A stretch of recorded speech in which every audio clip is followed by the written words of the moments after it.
At nandito na naman tayo sa ating off-grid solar setup na si Genesis. So, kaninang umaga, nag-install ako dito sa side na to kung saan nakalagay yung ating EPever solar charge controller ng wall bracket.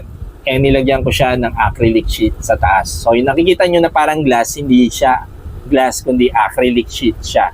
So, same yung nakikita nyo dito sa Genesis, no? Na pangalan dyan at na may LED lamp is acrylic sheet din yung nilagay ko sa kanya. So, ang main advantage ng acrylic sheet over the glass is mas lightweight siya and bukod doon is mas mahirap siyang mabasag. No? At yung purpose naman, kaya naglagay ako ng acrylic sheet dyan is dalawa. So, unang-una sa lahat is kasi pag during tag-ulan, no, hindi natin masasabi kung kailan magkaka-leakage yung ating ceiling or yung bubong natin.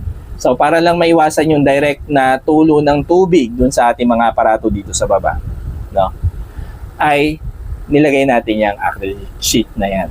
And the second function ng acrylic sheet na yan is para makapaglagay din tayo ng mga bagay dyan sa itaas niya, no? Yung mga kahon-kahon ng solar charge controller or manuals, pwede kong ilagay siya sa ibabaw, no? For easy access. And pati yung mga extra kong mga spare parts ko ng solar, diyan ko na rin nilalagay.